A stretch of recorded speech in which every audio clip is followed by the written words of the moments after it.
Hello, YouTube, and sorry for the delay on this. It has been a busy end of the month and beginning of the month for this month. So, yeah, just barely getting a chance to record this. The final recap for March Insanity 2026 as we wrap it up and put it in the books. We will be, of course, recording on the 11th for live, so we'll have Peter here as well to break down everything down. This is just a short video to kind of go over the results. Now, the other thing, if you've looked at the website since the polls closed, there was an issue. So I actually, with the polls this year, I actually built these. I mean, quote unquote, built them. I used AI to go through and code. I did some. I learned a little bit of coding at one point, but never more than just some basic logic and stuff. The whole actually making things visual and stuff is never. I never got that far into coding. So I just used AI to build these out, and actually, it took until this very end for something to go wrong. And the only thing that really went wrong is in the finals here. It did not show us the percentages of the votes, so that's unfortunate. So unfortunately, I got to just we can't break down how close or far apart these were. I'm not sure if that is anything I can mess with necessarily. I'll look into that.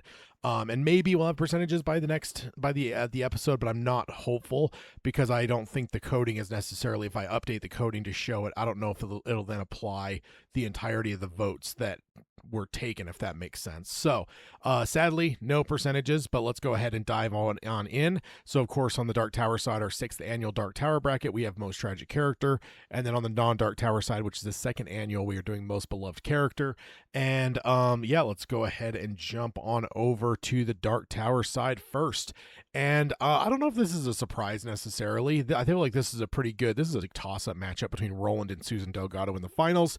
But the winner was Susan Delgado winning it. I do suppose a lot of what Roland, I mean, not to say that Susan didn't have some agency and choice, because she certainly did, but probably far, far less than Roland.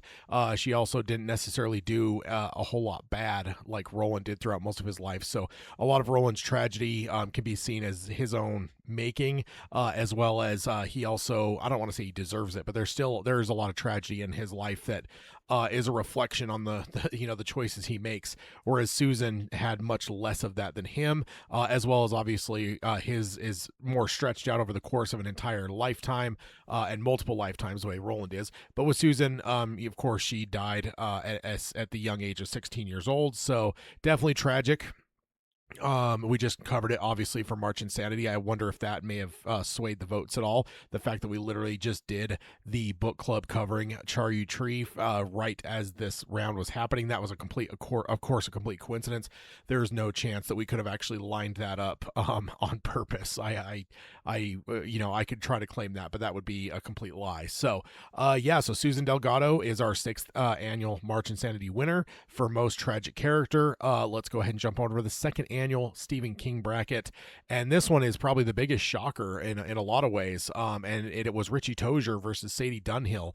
Sadie pretty much pulled an upset. I want to say in a lot of ways maybe felt like an upset all the way through. In the first round, she was definitely an upset. She beat the 4th most nominated, which is Jack Sawyer. Then she went on up against Ben Hanscom, a pretty popular and beloved character, beat him, and then went up against Beverly Marsh, the 2nd most nominated person next to John Coffey, and beat Beverly Marsh to go to the finals, and then going up against Richie Tozier, who, pulled a slight upset versus Holly. Holly was more nominated than him. The rest of the way, I do feel like, he was kind of, I think Gordy, that was an easy win, and then as Richie went over against John Coffey, the most nominated, that was certainly an upset, but Richie's luck ran out here as Sadie beat him, which again, insane. I actually would have, if I would have been a betting man on this, I would have bet that Richie would have won, because it sure seemed like, I mean, and we all know why Richie's so popular, but Sadie kind of, we called her the Cinderella story, and it looks like the Cinderella story went all the way to the final dance and won it. So that is our most beloved character. I haven't added it to my whole record keeping yet. I just barely got this, of course, going.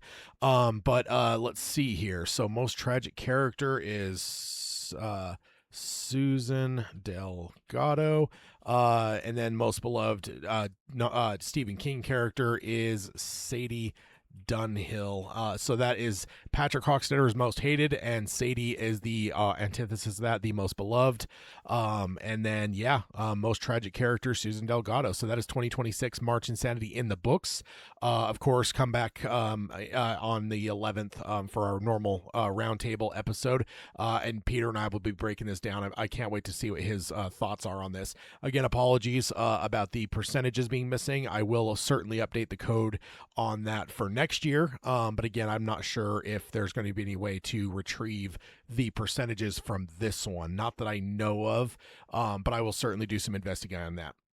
So, March Insanity's in the books. Of course, keep your eyes peeled on Dark Tower Palaver as we move on into the year. Toward the end of the year is when we'll, announce sometimes we call out for topics, but I do know we have quite a queue of topics. So I'm not sure if we'll necessarily call out for one, but we'll certainly pick one right toward the tail end of the year, and then have that announced. And then, of course, nominations will happen in the first part of next year. So 2027, March Insanity, of course, will be back. So until then, I'll sign off as I always do by saying long days and pleasant nights.